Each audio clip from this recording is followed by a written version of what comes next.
K5. You see K5. Naye nakimanyi era erinnya lyange eddungi wadde balyaga nenga ki ekiriwo mwana obulamu bugamba ki bitambula bitya alhamdulillah obulamu bwowangaliramu bwe bagamba obw'okukola emisana n'ekiro obutawummula sebo mpumulamu nze oba budde ki sempumulamu myaka egyasookawo kwali kuyiriba left and right naye wootuuka n'omanya nti obulamu kya mugaso nnyo unofunangamu katime n'owenza bayi naye njagala kubuuza akabuuzo kano luli ddi lwotuuka ekiseera n'ogamba Amerika njijjeeko amaanyi oba Amerika tebagijjaako maanyi okuba kukola mpaka kufa togijjaako maanyi azina like okuta dreams zo oba ki but waliwo wootuuka n'ogamba omanyi waliwo ebintu byobalwanagana nabyo nga tolina control reality nga tolina control yabyo nga ne bw'onooba stressed ne bw'onoolwana ne bw'onookola ki nga tolina kyosobola bikola gwe sigala ng'okola ekyo kyolina okukola okulaba nti obeerawo kulaba obulamu bugenda mu maaso naye ekyo kyolaba nti omanyi nti kino kati nga bwe twaddemu twogera ku biri ebyempapula nakinaki wali otuuka ng'oli mu situation ng'olaba ekyempapula tomanyi ddi lwe kiggwa oli mu space ng'olaba tolina gy'olaga kati mu kifo ky'okweteekako obunkenke oli stress oli ki kati osizinga ddyo okukuba shifuti ku shifuti n'ogamba kanfuna omulimu gumu musobole okubezaawo famire yange n'abaana okundabako kyemadde ntegeeza kati ekyo nkitegedde usually ebintu ebyo byaku bw'oba wakajja tusookera mu buno buli mulimu obwa dola entinitini obusookerwako kitegeera kati nga gwe ng'omuntu as time goes by otandika kulowoozaga nti owaayi nkola eno $2 nenkolayo 15 eri nenkolayo 9 ze $45 nkuba kyakulabirako kitegeera naye n'ogamba nga seebaka kati n'ogamba mu kifo ky'okola emirimu ebiri oba esatu lwaki waliyo omulimu gwensobola okukola $45 nti mulimu ki naye ebyo obikola nga olowoozezza era kyengambye nti bw'owozze usually tutandikira wano wansi naye kyamakulu nnyo okulaba nti obulamu bwo bulina ogenda nga bwe bukula tandika kulowooza naye tewaliyo mulimu muganda wange wensobola okukola ne gumpa $3,586 nga mulimu gumu nti gyeguli nti bw'osoma ka LVN kitegeera nti basobola okuwaayo $45 nkuba kyakulabirako nga kati kansacrificingeyo omwaka gumu 2 nkikube mu kifo ky'okusulanga ku kiro ng'ene nkola emirimu 2 kati nze ka advancing myself ng'ene nsomeyo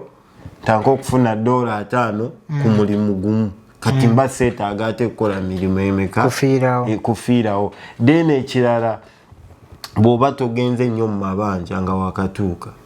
ate n'osikayo motoka $8,000 olina okusasula motoka bakubanja olina ogisasulayo $8,000 ate insurance yayo eri mu $6,000 ate ennyumba gy'opangisa eri mu $3,000 ate ogenda okulanga bills ezikuliko nga ne bwandyagadde okwebaka tosobola kwebaka anyway okusigwa mulama gwayo just njagadde tuyitireyo kubanga mulimu ebiseera byokola oba omuntu byakola nawe n'otuuka n'omusaasira nga ye muntu omu gojja n'olerizinga ku shifuti n'agenda nadda n'akulerivinga ate n'odda n'omusangawo ku next shift nabuuza omuntu ono yeebakamu ddi bannange but anyway that's as a by the way nti America ina system yayo ngeri gye yakikolamu nti balina the more you work the more you earn unlike other countries where they pay you per month nti basobola omusajja asobola okubimbika emirimu George na increasing ne hours naye nga akubalidde ku end of the month but muganda wange osoboga nti the more you work the more you earn Yes. Waliwo byofiirwa. Ngachi. Bw'oba okola emirimu ebiri nga tosobola kwebaka bulungi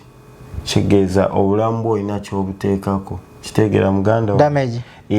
Kati nkuwa byakulabirako nti oli mwami mufumbo oba mukyala mufumbo kitegeera okola emirimu emisana n'ekiro ate omwami wo onomulabako ddi. Enkya bw'anaafunayo omukazi omulala neegomba kozi gwe takufuna mwerabako mu weekend lunaku lumu. Ekitegeera like wabeeramu risks nyingi nti okola misana kiro munna agenda okulaba waliwo si bonna but wabeerawo ab'emitima eminafu oba otaddeko bintu bingi osobola okufiirwa kiri kugwa okulaba nti you try to balance your life as you work hard. Bw'oba oli mufumbo manya nti waliyo ne katime kolina okuwaaba ewaka abaana batwalako mu kapaaka bazanyemu ate nyina obajjayo kusomera nyina obadropinga. Kati kwegamba bwoga nti nkole nnyo era usually depends your situation nga bwe nagambye nti oba olina amabanja amangi then ojja kukola kufiirawo. Anyway, eyo tuyitiddeyo wiitizi naye nga twongera okubaaniriza tubadde nno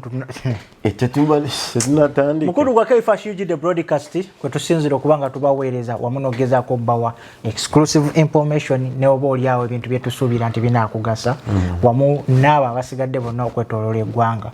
Tugezaako okukolera mostly Abannayuganda naddala abantu abava mu nsi gye tuva lwa nsonga kyovola ne information gye tukola tugikola basically mostly in Uganda. But twongera okubebaza mwe n'abajja kumirako abasubscribinga n'abalikinga n'abasharinga mwebale nnyo mukola kyamaanyi nnyo taffe tetugenda okubanga twongera okubawa information gye mwetaaga okubanga mumanya ate twabagambye naawe ne bw'obanga olina kye weetaaga okumanya you watched an episode naye nga you have somewhere wotategedde osobola again to ask a question either YouTube yalesewo kye tuyita gundi chat conversation yeyo. You can go now to YouTube no inboxing omuntu yataddewo inbox n'omubuuza ky'oyagala oba n'ogamba ne wansi kitegedde omukulu ono nja kumuzza mulage comment yeyo ajja kukolera episode n'amba ng'akunnyonnyola ekyo ky'otaategedde. Ate nno nange munnange nzisoma gye mbeera eyo nenziraba niŋŋamba okay. So n'olw'ensonga eyo tulina George era olunaku olwaleero atugezaako okuba nga tugaaya ensonga so badde nsaba obuze kuba tulaba tusimbulyewo embalaasi ewatali kumala budde. Bassebo ne bannyabo mwasire mutya musiibye mutya tubeebaza okutulaba n'okutuwuliriza tusaba nyiga akaddaako buli lwe tuteekangayo omanyi nti waliwo ke basuddeeyo ssebo oba nnyabo osobole okujja otulabe osobole okusharinga olikinga osubscribinge tubeebaza abantu banyiikidde otulaba feedback nzifuna mwebale nnyo mwebalire ddala n'olwekyo tutandike ssebo. Anyway, omulamu w'olunaku olwaleero njagala tutunuulire ku mbeera z'obufumbo bw'eggwanga mu America. Bwe twogera ku bufumbo tulaba ayinza okugamba babadde bajja boogera ku bufumbo birimu emitendera egy'enjawulo oba oliawo gye weetaaga okumanya egimu wagiwulirako naye kati eriyo ffe abagirabyeko nga bituukawo. George ekibuzo kiri nti obufumbo obwa wano buliwa obusinga okukola nkiddamu obufumbo obwa wano bulimu emitendera oba bulimu categories naye bufumbo ki obusinga okukola ekyo si kye kibuuzo kiikino. Ndi musajja Kaifash nina empapula zange njagala kuva mu buwuulu ndi muwuulu nfune omukazi gwe ngenda okusuubira nti ntandika naye nga nsuubira n'omuzaalamu abaana wabula mpeebwa oba oliawo benaliisenga mikwano gyange nti George mwebuuzizza akampe ku magezi okujja omuwala gwe mbadde nfulaatinga naye ku internet wano naye ng'ali mu ggwanga lyattu Uganda mukwanyi okumujja e Uganda muleete wano twewase n'okwana wano ku butaka wendi nfunewo omukazi twewase tutandika obulamu already obayinza okuba nga yasetolinga ddayi n'empapula ze oli gwendeeta nzira mukolera process nga gye watuyisaamu emabegakaawo. So which one is the best, which one is the easiest, which one can give you a peace of mind? kubanga ebintu bikyuka wano nawo osobola okufunawo omukazi n'akukyankalanya totally n'ogenda mu depression ne gwolesa asobola okufuukira ezzike olw'ensonga ki abamulaba bagenda mugamba ebigambo bingi bagenda muwa amagezi mangi oyo osobola omuddukako n'otandika obulamu obwo n'ogaggawala osobola okufuna omusajja omulala asinga oyo talina ssente owa wano ye aba abirabyeko naye asobola okutreatinga mu mbeera yotasobola kwagala. So which one is the best? Kantandikirawo wennyini olwedde obadde olinga like ali ekisooka malenga nnyonnyola ekisooka okyogedde bulungi nti omukyala bw'oba omusinkanye wano ekisooka olwedde aba ategedde system. Bw'oba ofunye bw'oba osanze omukyala nno ategeera mbadde nkyanoonye ekigambo ekirungi kyensobola okukozesa bw'oba ofunye totya kubanga ne kirasi yonna gye watulanga mu kirasi wabula si mwenna nti mwayitanga just mbadde ngamba nti bw'oba katugeze nti ofunye wano omukyala omulungi kitegeera osanze omukyala ategeera n'ogamba nti omanyi nti already first aba ategedde how the system work eyo advantage. Ekyokubiri nti aba mu munyungufu ayozeddwako ategeera byakola kati ekyembi ekyenjawulo awo kirina kuba nti mulina okukwatagana yakubanga oyinza osanga omuntu nga bwe wagambye luli nti omuntu oyinza osanga wano omuntu ng'olwedde ali independent segeera kitimanyo eyo challenge nene nno wano abakyala ogenda osanga omukyala ali very very independent kati ate gwe oyinamu kakale kyakewaffe oyina ekifaananyi kyosuubira ekyomukyala ow'ewaka oli gwokolera ng'asiibye waka ali mukulabirira baana tugenda otuuka wano ng'omukyala akugamba ekijiiko agenda kiyita kijiiko segeera kati because buli kimu akirina sente azikola nga bw'ozikola segeera kati ogenda okulaba nga oba nguyite mwenkanonkano nga omwenkanonkano ogwo naye nga tuguyita mwenkanonkano naye most of the time ebeera that independence nti system emukuzizza ali independent yekolera sente kati gwogenza omugwirako abadde yekolera buli kimu bills zesasulira it's gonna take some time omuntu oyo gwe naye okutegeregana esegeera but usually inze kunze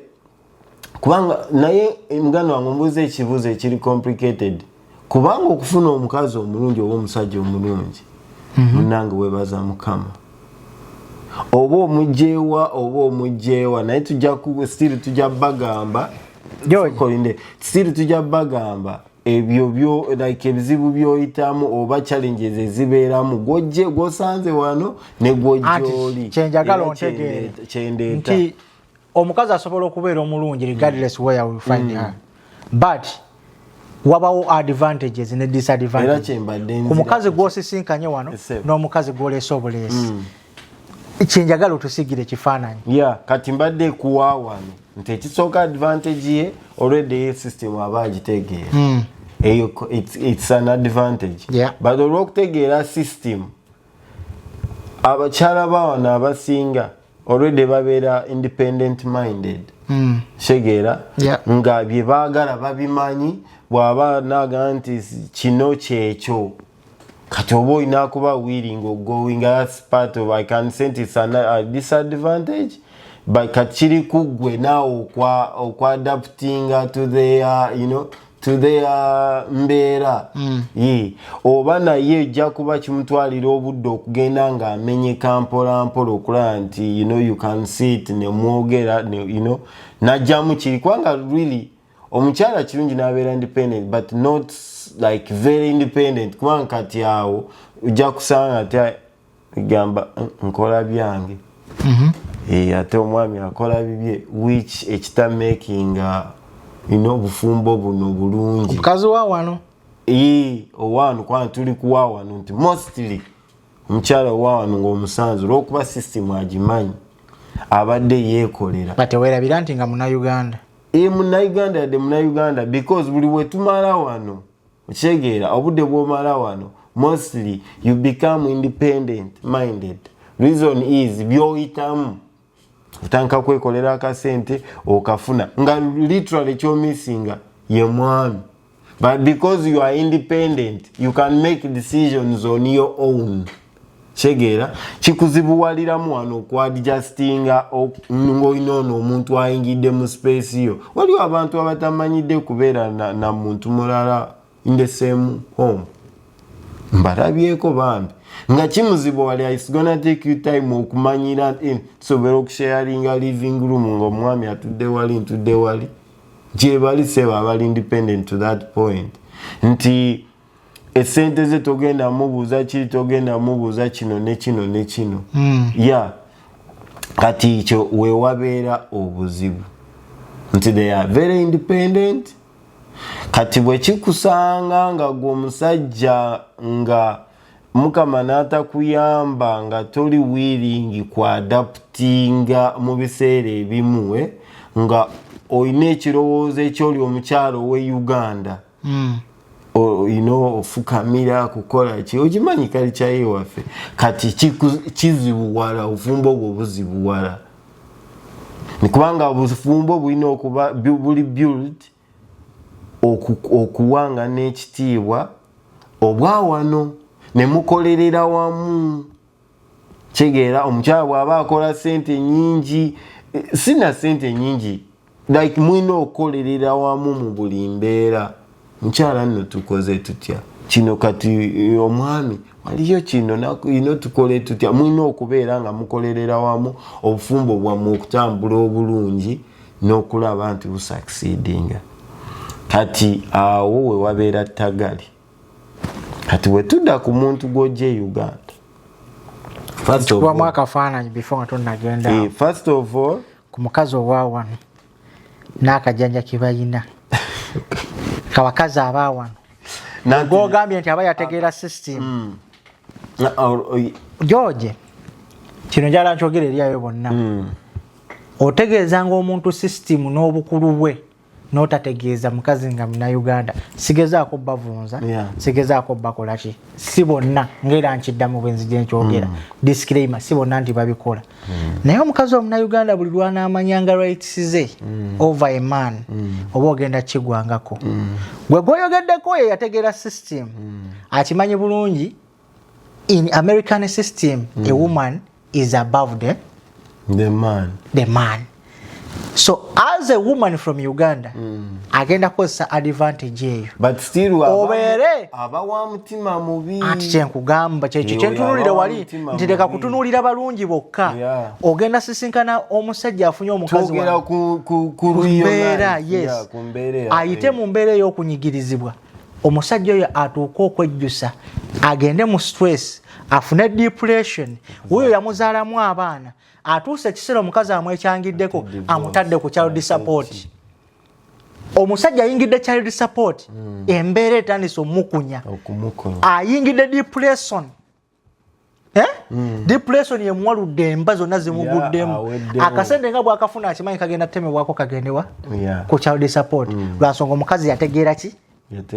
system yoyogeddeko. Kati njagala okimanyi nti omukazi omuna Uganda bwamanyi waafunira asobola ogikozesa nga advantage.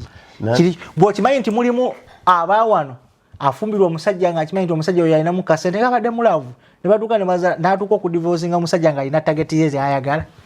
Kati okimanyi kati muganda wanze nali ndabyeko mikwano gyange abamu banjulire kimanyi nti abaddugavu bawano abazaaliddwa wano banyabo bali wano kimanyi nti gye bali ye kyakola isikuzaala mu basajja ab'enjawulo asobola okugamba no taata bw'aleeta eno child support n'oli n'aleeta child support ye n'abanga takola n'abanga omwezi asobola okunganya omutwalo. Kati kyembadde nkugira nti kino ekifaananyi kigazi nnyo kisukako ku kyamu even ku muna Uganda yekka mikwano gyange tukoze n'abakyala bwe bati nga ye alina abaana 7 different dads. Kati kyakola ye takola oba nga alina akali mu katini kamusasulayo akilini ng'akola $12 kati bali balina kibakakatako okuleta child support oli aleta n'oli naletayo sebo nakunganya sente mweyo muli omubonaabona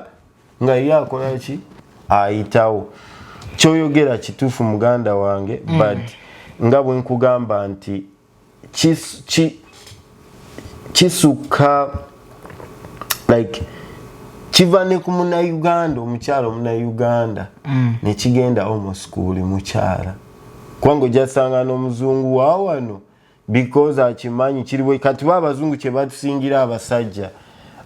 nti ye system abagikuliddemu already aba ategeera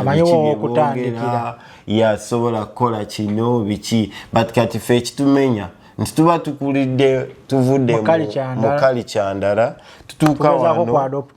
shoko nekukuba kaya ate bw'osanga omukyala yavudde Uganda n'ajja wano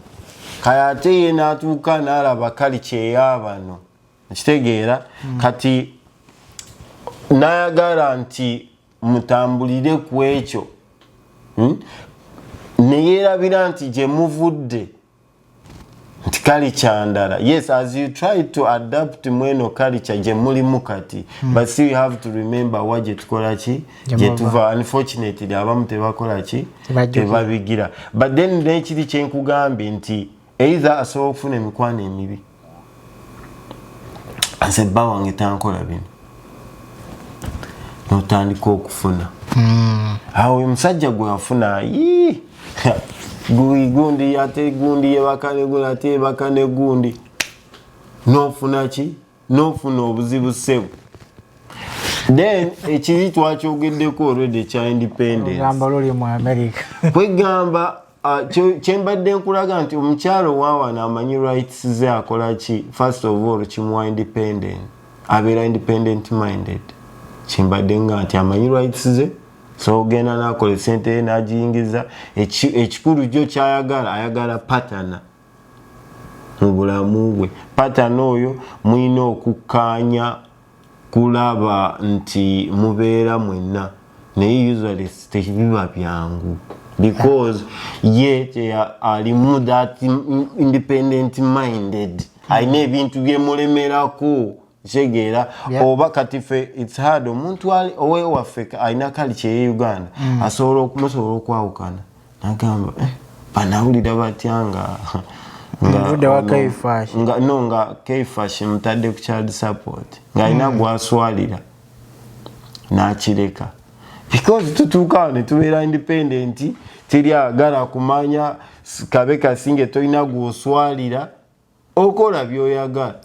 naye omukazi noteka ku child support wemambadde nkuŋŋanyizaawo obusente bwange America amangi siibudde kuleka n'obonabona ne tuuli oba oli olikoye nga nkugaba basindika Uganda abamu naye tebabikola because abamu babikola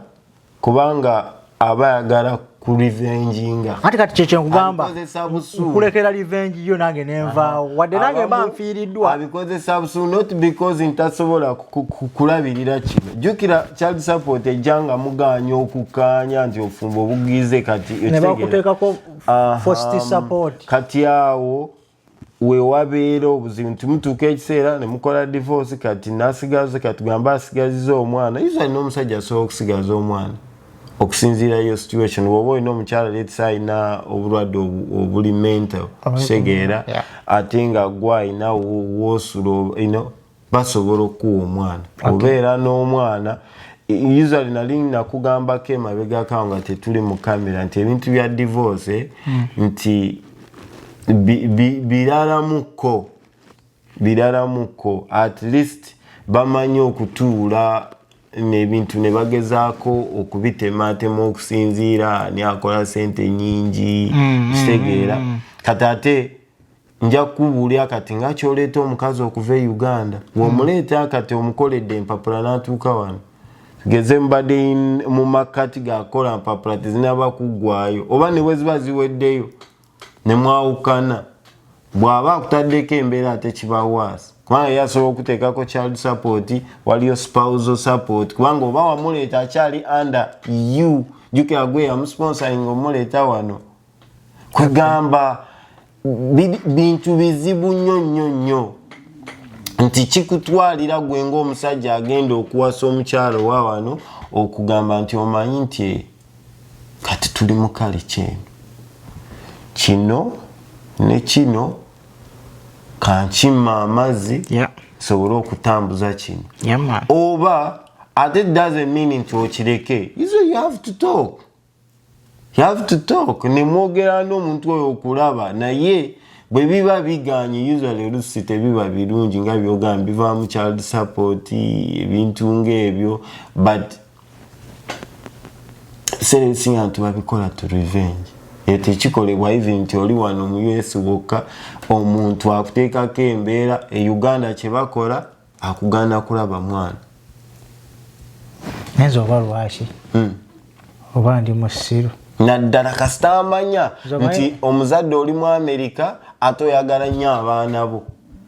takyakola ajjawo access nzo ndaba wano teri ansinga mu nsi ngamba bakwagala mwana wange kuba wange era nteekeddwa omwagala naye mama we naakera ku makya naye mama we akimanyi nze ku mwana nsobola n'okutta omuntu kubanga nze mmanyi wempisa okumutuusa awo waali naye mama we akimanyi njagala nnyo omwana wange naye naakera ku makya nanga omwana ono togenda kuddayo kumulaba ate weewuunya nyinza obutamunyega yadde ekigambo nensirika nze ngamba oba ngambe kale oba ndi musiru nze mukazi okungamba nti togenda kuddayo kulaba mwana ono munaye ate sisobola kwerega nti lwaki oŋŋaana olaba omwana wange tagenda kikugamba mwana omanyize kyeŋŋamba kyenneegamba areas obutagenda into deep that mbu kinnume kikole kiti muli mutima neegamba buli kaseera kaba kadde eyo okitegeera essaawa ejja kutuuka naawe kenyininyini nga tannaba kukusaba kitaawe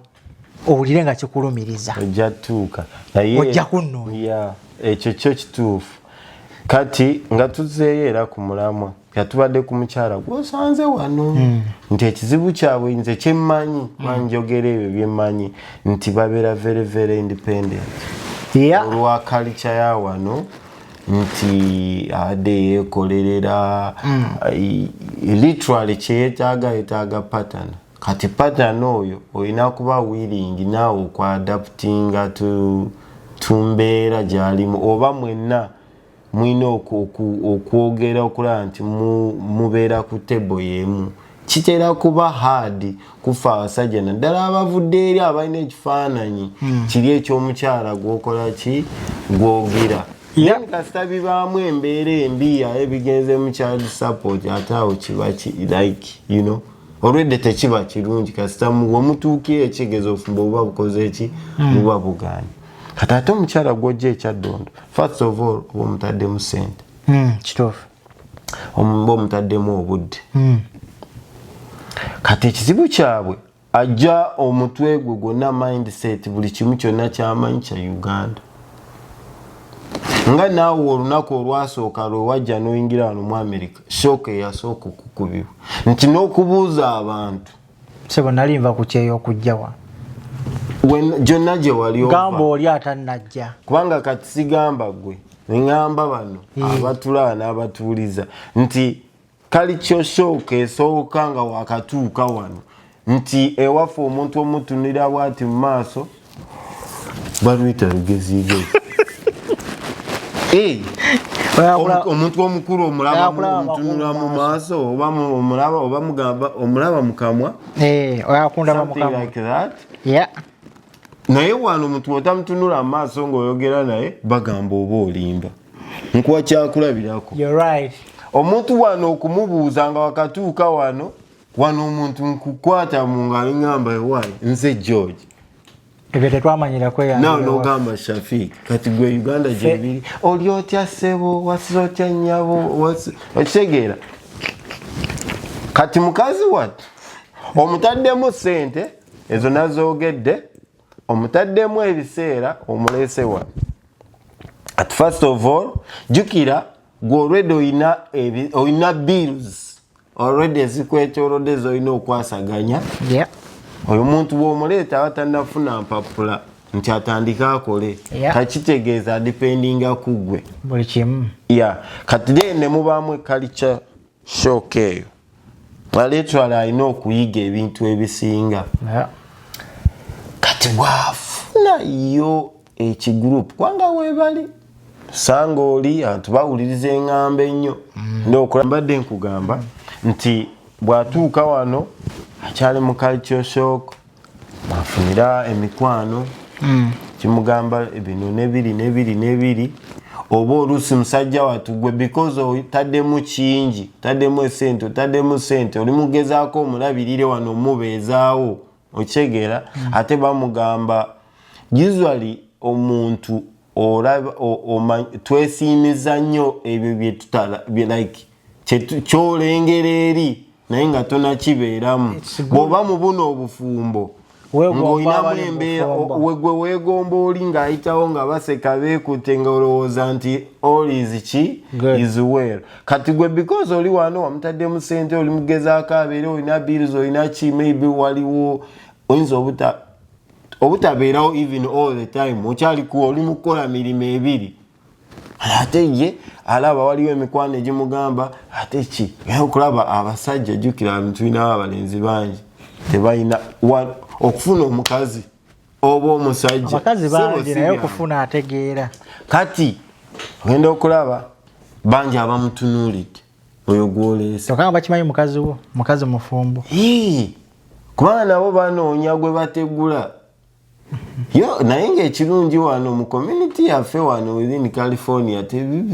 mostly wano Northern California wano wendi report tebiriimu nnyo okutegula but weebiri mulimu abategula bakaba bannaabwe mwebiri kati nti bambi mukazi wattu agenda okujanga ebizibu bingi culture shock gwe naawe wamutaddemu ssente nyingi ate okyamuteekamu obudde biki kati kyangu nnyo oyo omukazi okutegulwa muyombamu bamfunamu obutakkaanya n'alaba ate omukyalo omulala nga ye bba wamuyisa bulala neyeerabira nti olwedde ye yategeera dda system naye nayagala mwekomparing genda okulaba ebivaamu oli mukyala gundi nga bba wamuyisa bwati ogenda okulaba cause her mindset naye ajatwala time okuyiga eno system nga before nga tannagiyiga ebizibu byoyitamu ekyo ate naawe oba oyagala akule ku speed gy'omwetaagirako ebyawano notukoga nti mukyala empapula zo zizino zize tugende otandika okola bwompushinga naawe oyagala yepushinge si biri ate omukazi wattu amanyidde Uganda nti omusajja yamukolerera ageze wano omugamba nti ate genda okole 8 hours naye nyina kukola 8 hours kwegamba ndowooza osobola okitegeera muganda wange tawulira account bills muzisharinga oba okitegeera kigenda mutwalirayo emyaka emirala okugenda ng'ayiga ebintu bino but bye muba muyiseemu mwegyo emyaka ng'abafumu mukama bw'abayamba ne mubiyitamu kwegamba nze ate n'ekirala it is a risky business gwe imagine oli wano mu America oli ku ssimu muntu gwofunidde ku ssimu chances ziba nyingi okufeera oli wano akawala kali ku TikTok kali ku Facebook muchatinga biki tokalabanga nako otegese okwanjula ogenzeeyo kabuzi oche kwanga bino ebintu bya muntu omuteeramu ssente muleeta biki naye nga tubyogera babikola yafunye omuwala online alimuteekamu ssente nga ddala tanaba mulabako physically by the way those cases are many abavubuka bababye nnyo naddala ab'okukyeyo ng'omuntu akubba akusaba ez'enviiri akusaba rent akusaba ki tomulabangako nga n'olusi obikola ebyo byonna naye nga naye wano ku ground toneetereeza tugambe oba kufuna mpapula kukola ki kubeera sorted nti osobola okumovinga in and out all the time in one naye n'osigala ng'oproviding oli n'otuuka n'omuteeramu ebirundi business those cases are many ate sinsi n'empapula jjukira before nga tannajja waliwo empapula z'osooka okukola ekitegeera ng'oli wano kat even within that time eyo sajja wati oba olina bingi byogoinga through oli ate naye bwomufacilitatinga mama eza rent zizino mukwano zizino like olina chances nyingi ez'okuferebwa omukwano okufiirwamu sente ezo ziri zetwayogedde zewatadde mu mpapula olina chances nyingi omukazi omuleta ne bamutegula omukwano bakuwa kugwa ku ssimu oba oyina okumanya nti omukyala bw'ojja wano olwa culture shock eyo ajja kutwala obudde bungi okuyiga system nga tannayiga system eyo bizibu bingi bemuli laikira okufeesinga ajja comparinga ku bali balengera ebweru ojja muleka mukazi wattu mu nyumba nga yeebase ogende ebweru okukola agambe wamusuddewo kasajja yandeeta ansudde mu nyumba naye ate bw'otakola bills tezikola ki tezisasula kwegamba bambi muyita mu buzibu n'oyo omuntu gw'oba ojjeewa ekyaddondo kiba kirungi ng'omuntu omusanze wano kiddayo era tekiri kinagambye you have to be intentional mu byokola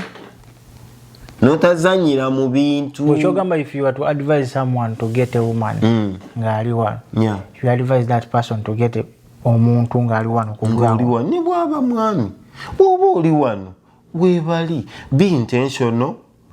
nga bwe nagambye muganda wange bw'oba omanyi nti noonya sinaba kufuna mpapula kati nkuwa kyakulabirako kyegeera sinaba kufuna mpapula lwaki bwe mba nnoonya omukazi sinoonya omukazi ali mu layini eyo kwanze nze abaakima ye simwagala but because kiri ekyempapula kyekinene mumuwulire byenjogera nze saagala neerimbe njagala njogere reality kuba nakugamba luli nti many people akola ekintu naye mu mutima nga amanyi